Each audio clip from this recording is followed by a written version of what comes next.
What's going on, guys? Mega Gig back with another video. We are back with another Witch Doctor video. We are once again branching out, getting back to the kind of norm, covering other builds. We did cover the Necromancer for quite some time, but before the Necromancer came out, I was really working on my Witch Doctor as well as my Wizard. I don't have any Wizard builds up yet, but as for the Witch Doctor today, we are going over the Firebats build, the Helltooth version. Previously, I have done a video on the Archer's Firebats build. I don't know how you say that, but yeah, you can see it there. We went over the Firebats build on that. Today, we're going to be going over the Helltooth Firebats version.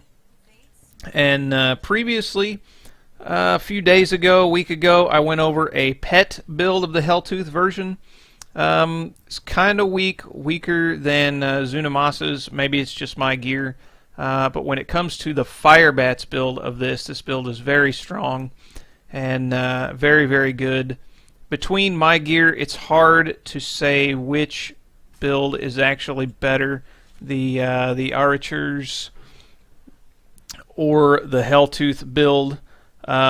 They both feel pretty strong damage-wise. I think the Helltooth build gives a little more survivability.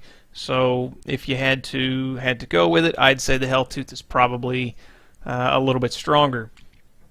Not a whole lot of difference in the play style. There is some things. We are going to go over the differences, of course. Let's start off with the gear. First, we are using the Staff of Chiropetra, or Chiropetira, however you want to say that. Firebats attacks 100% faster and costs 71% less mana.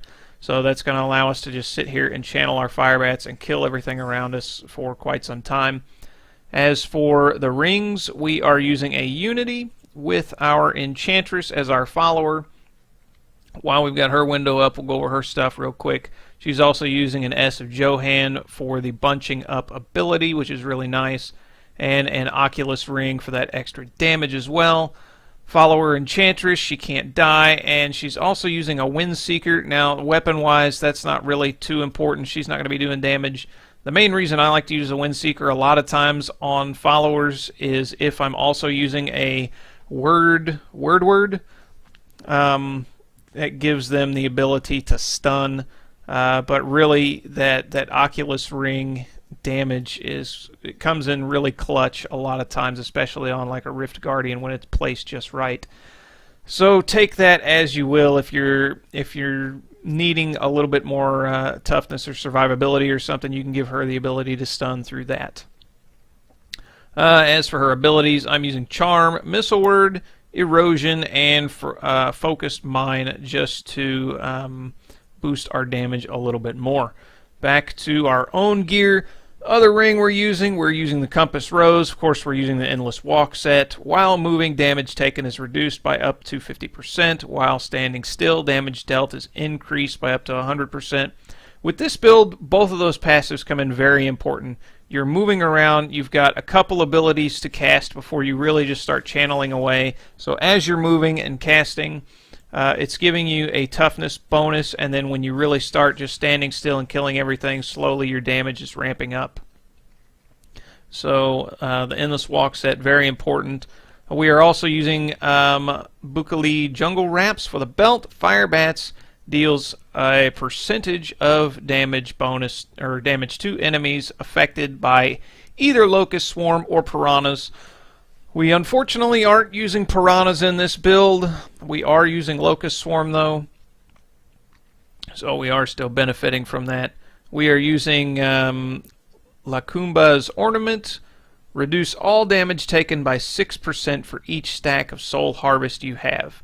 And with the build we're using, our Soul Harvest is going to stack up to 10 times, so that's 60% reduced damage there. Now for the actual set gear, you're going to want the entire set: the boots, the pants, the chest, the gloves, the shoulders, and the helmet.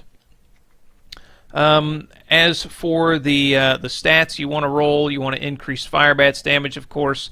If you need toughness, vitality, and life, things of that nature. I had to roll vitality on here. I've got some cooldown reduction. It'd be nice if it was higher, but That's just the way these stats rolled, but critical hit chance is also good on there. And then area damage is also nice on this build. I've also got area damage on my staff.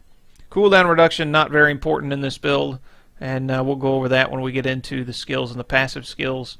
And again, that's why we're running a amethyst gem here. And I could craft a royal super whatever amethyst it is. I just didn't feel like taking the time. 1% more life isn't really going to be that much. But when you're really pushing, you want to have all your stuff maxed out, obviously. So the 2-piece set bonus of this build, enemies hit with your primary skills, Acid Cloud, Firebats is the main one we're going to be using. So Firebats or Wall of Death, none of the others really matter for this build, like I said, are affected by necrosis, becoming slowed, taking 1500% weapon damage every second, and taking 20% increased damage from your attacks for 10 seconds. So not only do they take 1500% weapon damage every second, they're affected by this necrosis buff or debuff, but they also take overall 20% increased damage. The 4-piece set bonus, after applying necrosis to an enemy, you take 60% reduced damage for 10 seconds. So not 50, but 60, and that is the same with our ornament here, 60% there, so that's a huge damage reduction. The 6-piece set bonus after casting Wall of Death, which is the main reason we're using Wall of Death here instead of Piranhas. After casting Wall of Death, gain 1400% increased damage for 15 seconds. Not overall, though, just 2 primary skills. Acid Cloud, Firebats, Zombie Charger, all those, you can see them listed there. Wall of Death, it's nice that it's buffing and it doesn't do a ton of damage. Our main source of damage is Firebats, and so we're gaining 1400% increased damage to that. We have topazes in our gear. Of course, if you're going to be pushing really high, you're going to end up switching over to diamonds later on. And I could probably switch to diamonds now, but no big deal for the video, for the build. Like I said, if you're running T13 or you're even in the Greater Rift 70s, topazes should be just fine, depending on your gear and your setup. We are also using a Tagic, gain a percentage increased damage for 1.5 seconds when you spend resource on a channeling skill.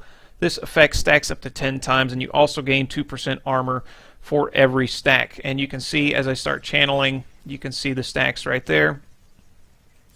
This gem is very good and very strong. It's not quite as strong on this build as the Whirlwind Barbarian build, because you do come out of it, and then a lot of times, even in higher rifts, by the time you get to the maximum stacks, everything's dead. So you can swap it out with an esoteric alteration if you're finding yourself not if you find yourself lacking in a little bit of toughness, you can swap it out for an esoteric. If you've got a pain enhancer and you want to do more damage, you can swap it out for that.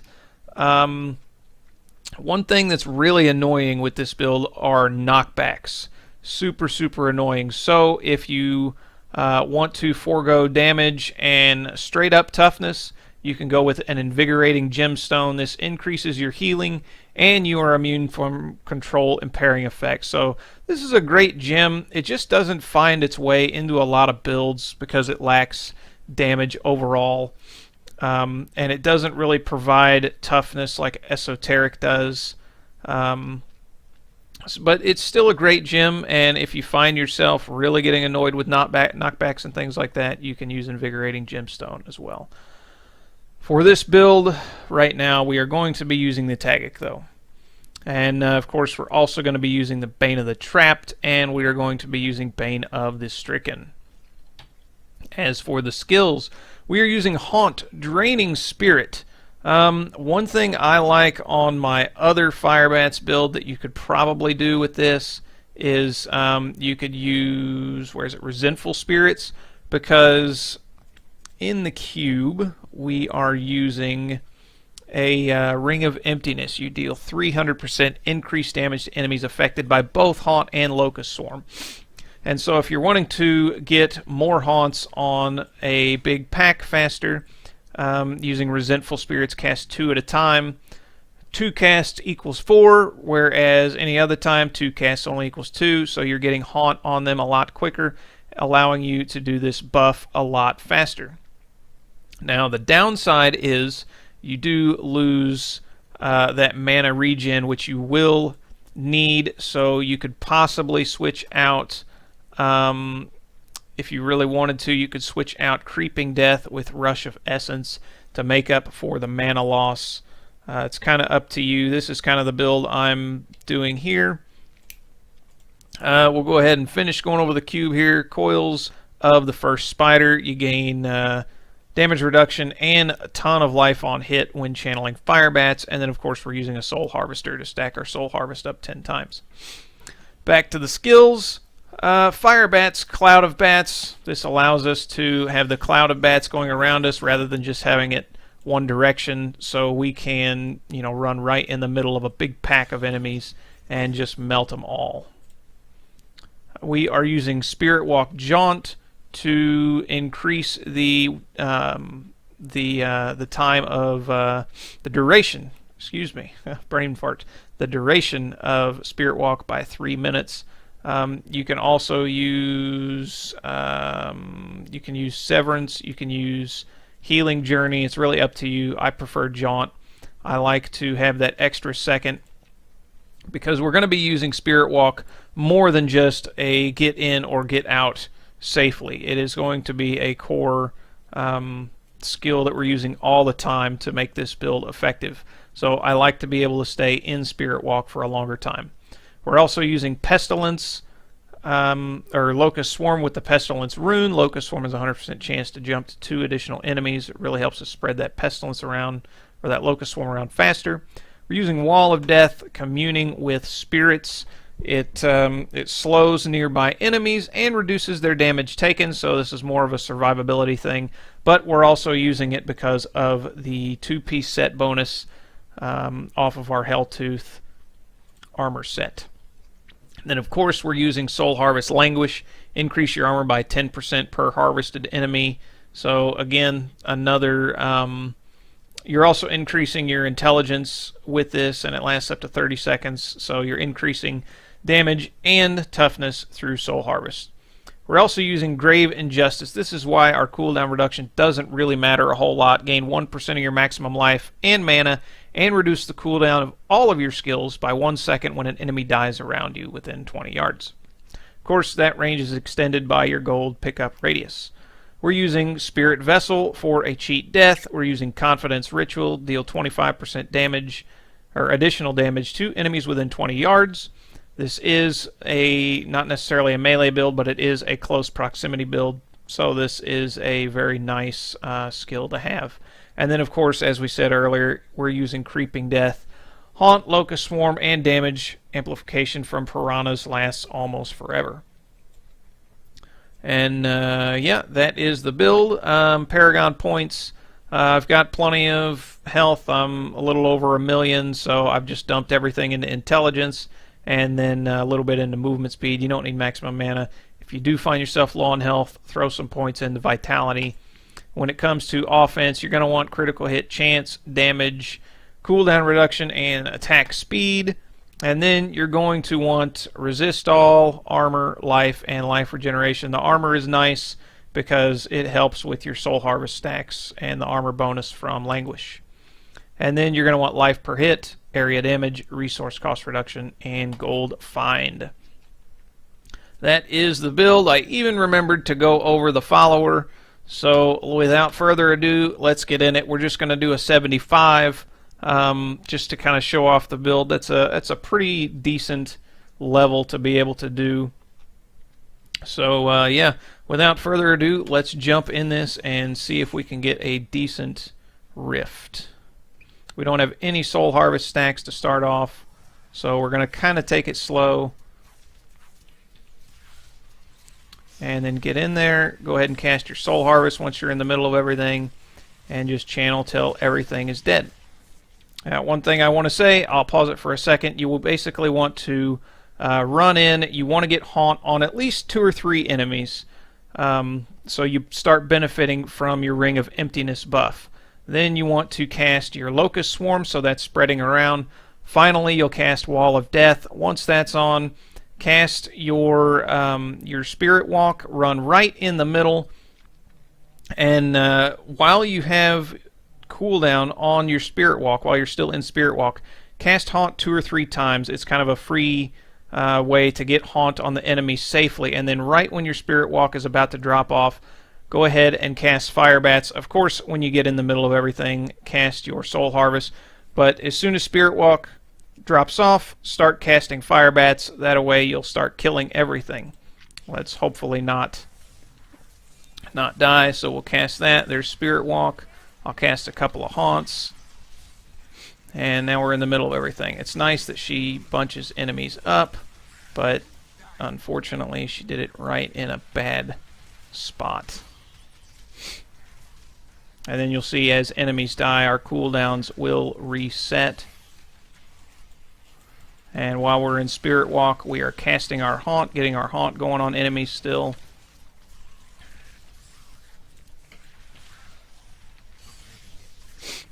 And many times you don't need to recast your... There, everything's dead.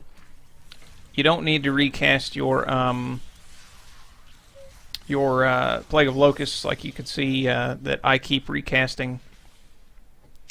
You don't need to cast it a lot. I just like to make sure it's on things. So there's that. There's that. We'll run around, kind of get right in the middle, cast Haunt up 3 times. With my attack speed, I usually only have enough time to cast about 3 Haunts. That's okay though. When an enemy dies, Haunt will transfer to another enemy. So over time, if you're in an area long enough and you kill enough enemies, when Spirit Walk refreshes and you start casting Haunt again, then you'll have 6 Haunts out, then you'll have 7, 8, 9. Whoa! I was frozen. And we'll go ahead and hit our Spirit Walk so we don't get frozen. And I need to go get that pylon up there.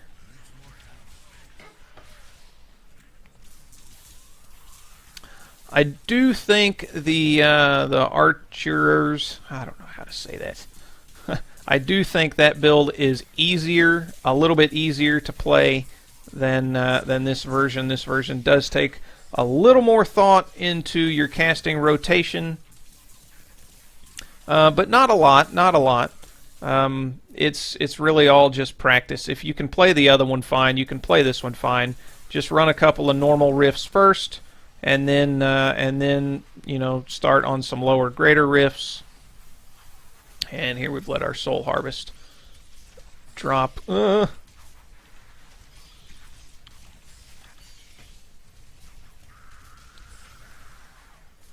Yeah, make sure if your Soul Harvest or if your Spirit Walk is down, you get away from anything that's freezing.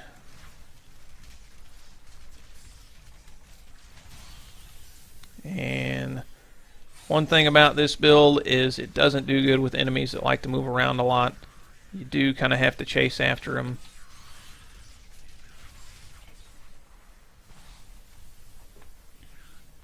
But as I said in the beginning, I do think this build allows for more toughness and more survivability over the Archer's version. Whoops. Whoopsie. And we're about dead. We've only got 6 stacks on our Soul Harvest. Need to pay more attention. We didn't get Haunt down on any of these enemies. Now Haunt isn't super important to get on trash enemies. As you can see, you still do a lot of damage to trash enemies. It is nice though, because it does provide you that extra damage, and then if an elite pack kind of shows up, once you kill those, Haunt will automatically end up getting on there. So once we get Locust Swarm cast and then Wall of Death cast, we'll run right in the middle, cast our Soul Harvest and cast a couple of Haunts, and then start channeling our Firebats, and everything around us dies. It's not the hardest rotation in the world, but it's hard to talk about and do at the same time. So if you see me mess up, yeah, I know I'm not doing exactly what I'm saying all the time, but And if you've got a ton of trash, feel free to spam your skills because you're going to be getting that mana and cooldown reduction right back as soon as everything dies.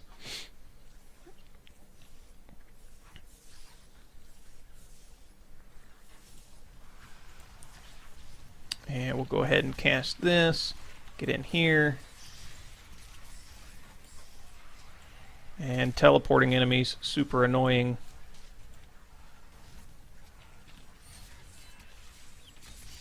Alright, now we'll channel everything. You can see everything dies there. While in Spirit Walk, I like to go ahead and cast, and we might die. All the freezies. I like to go ahead and cast Haunt and get Haunt restacking on everything. Because it does only last, I think it's 12 seconds.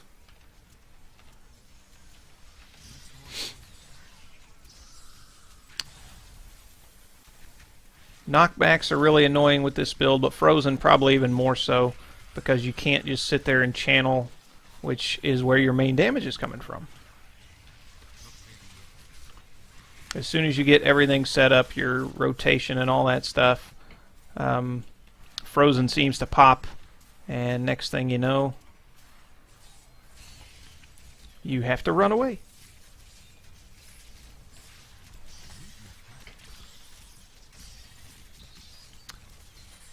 And you do need, it is important, you do need to have all your skills down to benefit from that Ring of Emptiness buff. Kind of bunch these guys up. Cast Taunt 3 times, and then start channeling and everything just dies.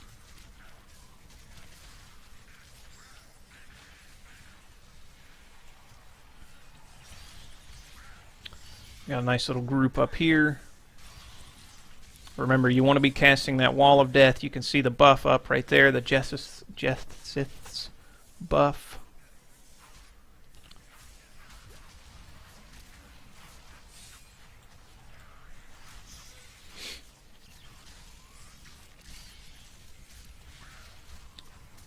Yeah, but this build is great at big trash mobs, of course. It's okay on single targets too. The Rift Guardian does take a little bit of kind of practice and getting used to, depending on which Guardian you get. You need to dodge, dodge, dodge. I wish this guy would stand still.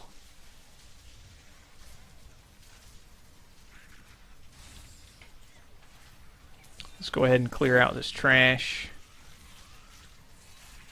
That way we're just taking a little bit less damage here.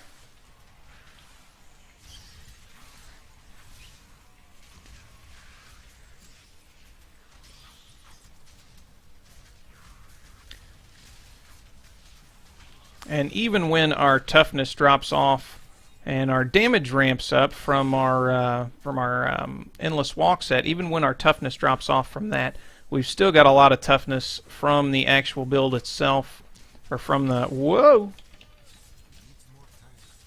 from the set and everything else.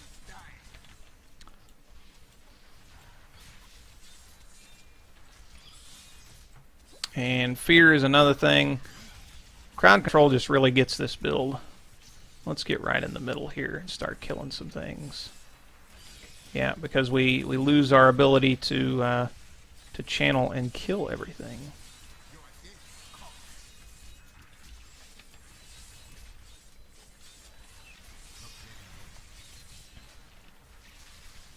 But thankfully we were saved by our passive there.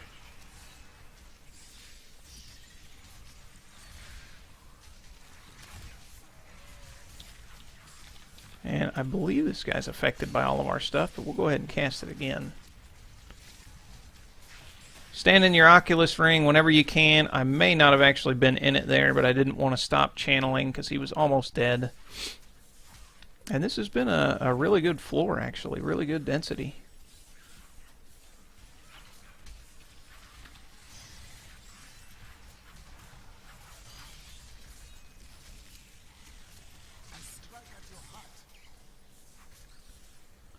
One thing I do miss about my archers build that I was using is I don't use the I use the wormwood in the cube, so Locust Swarm casts automatically all around you. That is nice and convenient, but it is weaker. This guy is about to die, though. Yeah. Alright, a shield shrine. And here is the end of this floor. We're doing pretty good on time. My gear is not even close to optimized, and I'm doing a 75. Now, granted, this is a this has been a really good rift, but it's been pretty easy too when I was doing testing with this build and figuring out exactly how I wanted to run everything. You can see when I stand in that Oculus ring, his health really starts to drop even more. So stand in the Oculus ring as often as you can. Get all that stuff down. And we don't have to worry about using our Spirit Walk. We've still got the pylon shield up.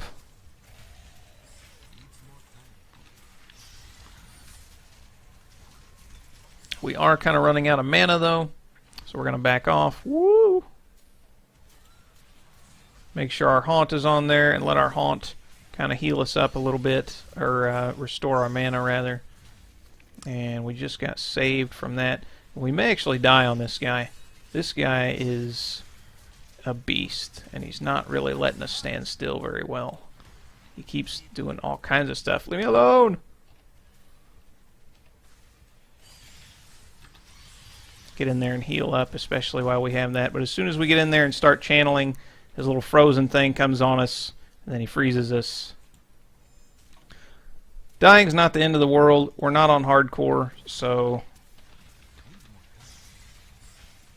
as soon as I get everything set up to start channeling, the little freezing thing comes back up. And you don't... Oh, we're going to die again. And you don't get all that cooldown reduction whenever you don't have enemies to kill. Whenever you don't have mobs. So you do need to keep that in mind as well. Wish this guy would quit moving on me. Ah!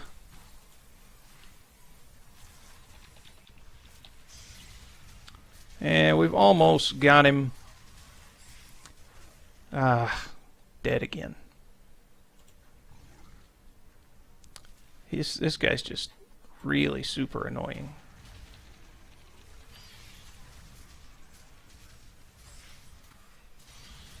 And those little ice things actually aren't chasing us down, which is interesting. Aren't dead a third time. I hate this guy.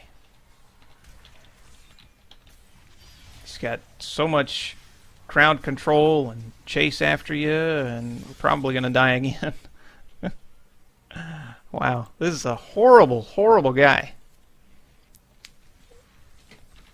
This is when the crowd control thing, the whatever that gem is, would come in handy. But we'll end this guy's miserable life right here, maybe. Yeah, there we go. So not too bad, depending on which Rift Guardian you get. Some are obviously worse than others for different builds. That guy's pretty bad for this build. There's a few Rift Guardians that spawn, that periodically spawn critters and helpers, and that's really good for this build. It gives you your cooldown reduction. It allows you to keep getting your soul harvest stacks. So, yeah, that guy's kind of hard for this build, but you can kind of change the build up. But remember, you don't know what Rift or what Guardian you're going to get. But guys, that has been the Helltooth Firebats build. I hope you enjoyed the video. If you did, leave a like and a comment, and subscribe if you want to see more. Thanks, guys, and more good stuff to come. Take care.